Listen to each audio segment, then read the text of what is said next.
A ver, situémonos por un momento. La inmensidad del cielo nocturno sobre la Patagonia. Oscuridad, estrellas. Y de repente, un avión comercial. Sí, un vuelo bastante rutinario, un Boeing 737 de Buenos Aires a Bariloche.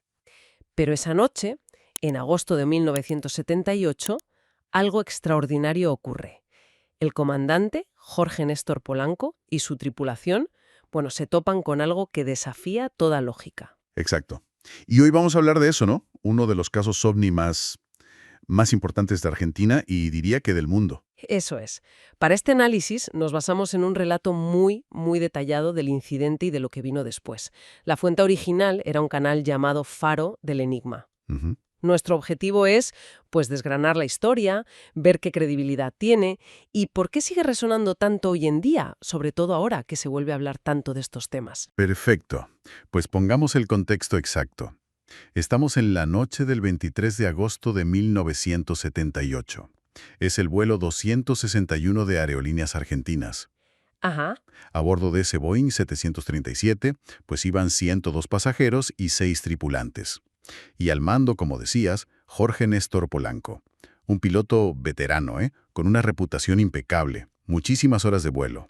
O sea, un profesional serio. Totalmente.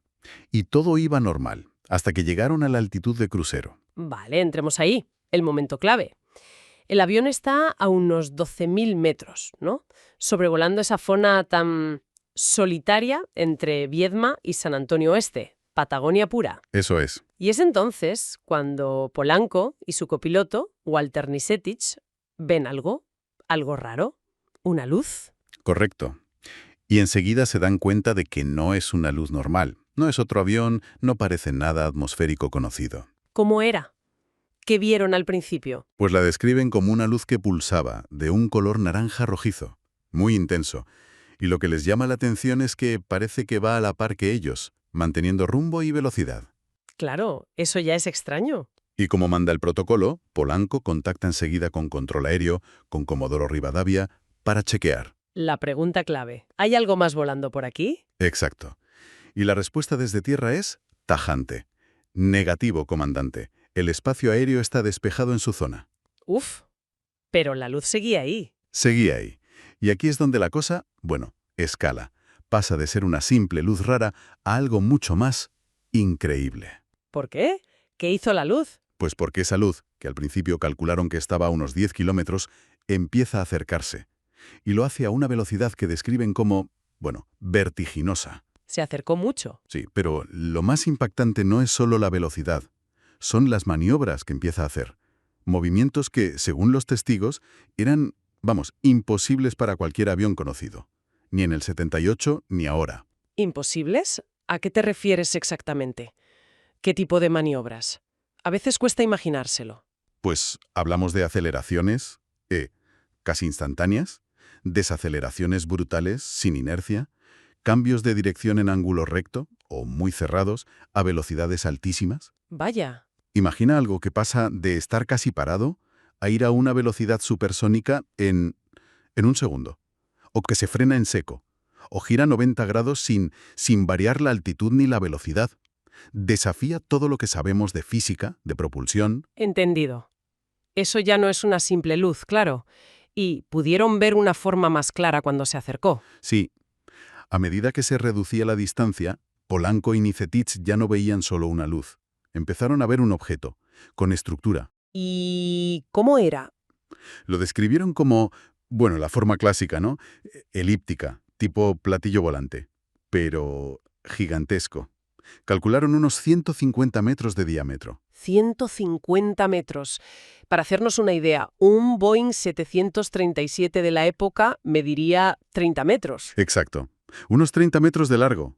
O sea, era 5 veces más grande que el avión. Una cosa descomunal.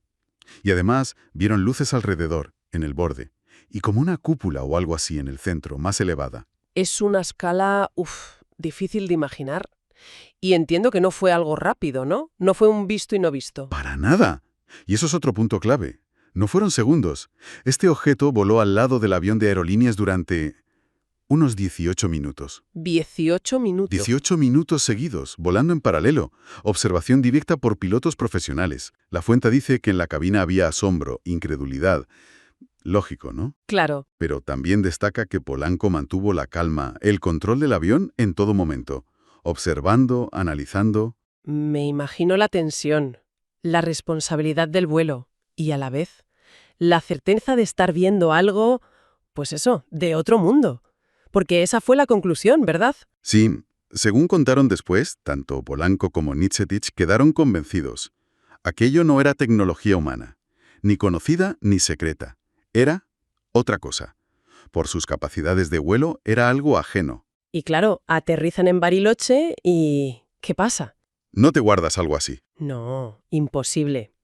La noticia, pues empieza a correr como la pólvora, entre el personal de tierra, otras tripulaciones, y al final llega a los medios. ¿Hubo más testigos? Además de Polanco y Nicetic. Sí, eso es importante. Según la información que manejamos, no estaban solos. Otros tripulantes de cabina y algunos pasajeros que estaban cerca de las ventanillas también dijeron haber visto luces extrañas o un objeto acompañando al avión. Y alguna confirmación más. Técnica. Algo de radares. Se comentó algo. El relato sí menciona indicios. Parece que controladores en otros aeropuertos de la ruta detectaron ecos de radar raros, no identificados, justo en esa zona y a esa hora. Ajá. Aunque bueno, esa información siempre es más difusa. No se han dado detalles públicos de qué tipo de ecos eran o si se vincularon oficialmente. Pero añade una capa más, ¿no? Una posible corroboración instrumental. Y aquí llega el momento difícil para Polanco, ¿no? Un comandante respetado, con una carrera... Intachable. Claro, informar de un platillo volante, pues en esa época y ahora también en muchos sitios, te juegas la credibilidad. Sin duda. Él sabía que se exponía al ridículo, al escepticismo, incluso a problemas en su carrera. Pero primó la profesionalidad. Hizo lo que tenía que hacer. ¿Qué fue? Redactó un informe súper detallado de todo lo que pasó y lo envió por los canales oficiales a la Fuerza Aérea Argentina, que era la autoridad competente. ¿Y la respuesta de la Fuerza Aérea fue? Bueno, imagino que la típica. Pues sí, la respuesta estándar en la mayoría de estos casos entonces y ahora. Oficialmente, silencio, o minimizarlo todo lo posible. ¿Y extraoficialmente? Empezaron a circular las explicaciones de siempre, que si fenómenos meteorológicos raros, que si luces de tierra, reflejos, incluso se sugirió que podían ser efectos psicológicos, estrés, sugestión. Ya, lo entiende, el primer impulso de las autoridades es buscar una explicación normal. Pero chocan, ¿no?, con la calidad de los testigos y los detalles. ¿Cómo explicas con un globo sonda a un objeto de 150 metros que vuela 18 minutos al lado de un avión haciendo maniobras imposibles? Es que no encaja. No encaja por ningún lado. Y ahí está uno de los puntos fuertes del caso, que subraya la fuente. Las explicaciones oficiales parecían, bueno, hechas para cerrar el caso rápido, no para investigar. Claro. Chocaban de frente con la descripción. El tamaño, el comportamiento inteligente, las capacidades de vuelo. Y no era un testigo, eran varios. Pilotos entrenados para observar. Más los pasajeros, más los posibles ecos de radar. Las explicaciones normales se quedaban muy cortas, casi forzadas. Es un patrón que se ve mucho en estos casos, ¿verdad? Esa desconexión entre lo que se ve y lo que se dice oficialmente. Totalmente. Una brecha enorme. Y cuando parecía que el caso Polanco iba a quedar ahí como una historia famosa en círculos de ufología, pero sin más, ¡pum!, ocurre algo sorprendente años después. Sí, un giro. Muy significativo. Pasan los años y un día Jorge Polanco recibe una llamada. Pero no de Argentina. Ah, no. No. La llamada venía de Estados Unidos. De Nada menos que de la NASA. la NASA. Vaya. Interesados en un caso ovni de un piloto argentino de años atrás. Eso es potente. Mucho. Y no le llamaron para dudar de él ni nada parecido. Le invitaron formalmente a viajar a Estados Unidos a reunirse con ellos. ¿Y fue? ¿Se sabe qué pasó en esas reuniones? Sí, Polanco aceptó y viajó. Y según contó él mismo después, se reunió con científicos, ingenieros, técnicos de la NASA. Y no fue una charla de café, fueron entrevistas larguísimas de horas. Querían saberlo todo, cada detalle, Velocidades estimadas, descripción exacta de las maniobras, la forma, las luces, si hubo efectos en el avión, hasta cómo se sintió él. O sea, un interés técnico puro y duro. No buscaban explicaciones psicológicas ni nada de eso. Exacto. La fuente insiste mucho en eso. El enfoque de la NASA fue totalmente técnico-operativo. Querían datos. Compararon su relato con otras cosas que tenían ellos, otros avistamientos, buscando patrones, similitudes. Vaya. Estaba claro que estaban tratando el fenómeno como algo real, con una tecnología desconocida, recopilando información sobre sus capacidades. Y aunque la NASA nunca dijo nada públicamente sobre sus conclusiones, el simple hecho de que hicieran esto, que invirtieran tiempo y recursos en un piloto extranjero por un caso OVNI, dice mucho, ¿no? Muchísimo. Valida de forma implícita la seriedad que le dieron al caso internamente. Demuestra que una cosa es lo que se dice públicamente, minimizar, ignorar, y otra el interés real que estos eventos pueden tener a nivel técnico. Claro. Lo que Polanco vio, pues no lo descartaron como un error o una alucinación, lo tomaron muy en serio. Este episodio con la NASA tuvo que marcar a Polanco para siempre. ¿Cómo siguió su vida, su carrera? Pues Polanco siguió volando en aerolíneas hasta que se jubiló. Mantuvo su prestigio como profesional. Pero sí, claro que le marcó.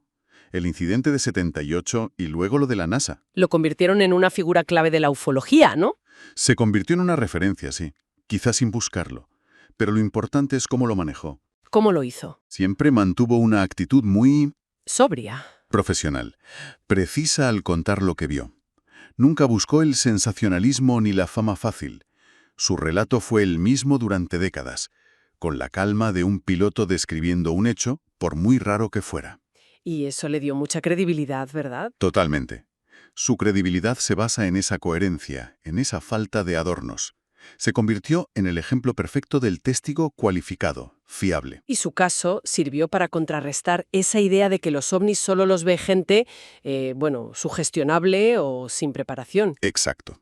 Demostró que pilotos experimentados, responsables de cientos de vidas, gente que vive de observar y juzgar con calma, también reportan estas cosas. Fenómenos aéreos inexplicables, tecnológicamente avanzados. Eso le dio mucho peso al estudio del fenómeno en general. Y esto nos lleva directos a hoy. Ahora el tema está sobre la mesa. Se habla de FANI, de UAP, hay informes oficiales, pilotos militares testificando. El caso Polanco, de hace más de 40 años, parece más actual que nunca. Precisamente, encaja perfectamente en este nuevo escenario de más apertura. Demuestra que esto no es nuevo ni es solo cosa de Estados Unidos, es global, es persistente. Claro. Cuando oímos hoy a pilotos de la Marina de EU describir objetos haciendo maniobras imposibles, están describiendo lo mismo que vieron Polanco y Nicetti en la Patagonia en 1978. El testimonio de Polanco ya no es una anécdota, es un dato histórico dentro de un patrón más grande y ahora reconocido. ¿Y después de retirarse? ¿Cómo vivió Polanco con ese recuerdo? Pues una vez jubilado, eligió una vida más tranquila, lejos de los focos. Se centró en su familia, en sus cosas, pero nunca, nunca renegó de lo que vivió, ni cambió su historia. Mantuvo la integridad, ¿no? No explotó la historia, pero tampoco se escondió ni se retractó. Eso es, una postura muy coherente. Y seguramente vio con interés y quizá con cierta satisfacción silenciosa cómo el mundo, las instituciones que al principio le ignoraron o ridiculizaron, empezaban décadas después a admitir que sí, que hay cosas raras ahí arriba con capacidades increíbles. El tiempo le dio la razón, en cierto modo. Para él, está claro, nunca hubo duda. Lo que vio fue real. Esa es la sensación que deja su testimonio. No fue una fantasía, no fue un error. Fue un encuentro real con algo, tangible y superior tecnológicamente. Su legado es ese, la honestidad, la valentía de un testigo creíble que informó de lo que vio, a pesar de todo. Su voz sigue siendo una referencia. Bueno, hagamos un resumen rápido de los puntos clave de este análisis del caso Polanco. Tenemos a un piloto, Jorge Polanco, muy experimentado, con su copiloto y otros testigos. Ujú.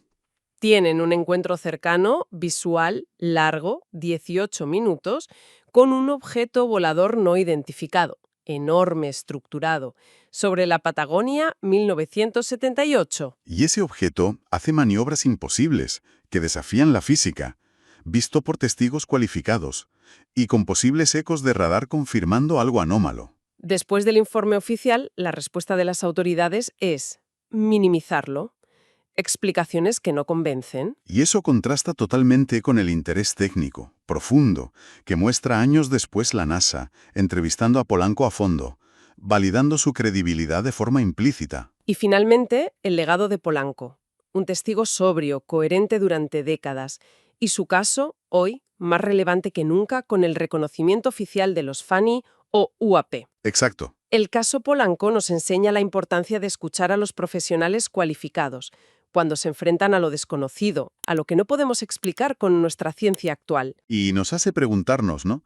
¿Cómo se ha manejado toda esta información históricamente? ¿Cuántos otros informes de testigos fiables se han quedado en un cajón, desacreditados, ignorados? Es una pregunta importante, ahora que la conversación está cambiando. Para terminar nuestra charla de hoy, dejamos una reflexión. Una idea que viene de la fuente original de esta historia. El caso Polanco nos recuerda que el cielo aún guarda misterios enormes. Sin duda. Y quizá, como se sugería, la verdad sobre estos fenómenos no solo está ahí afuera, sino que tal vez, solo tal vez, haya intereses en que no la encontremos tan fácilmente. Ahí queda eso, para seguir pensando.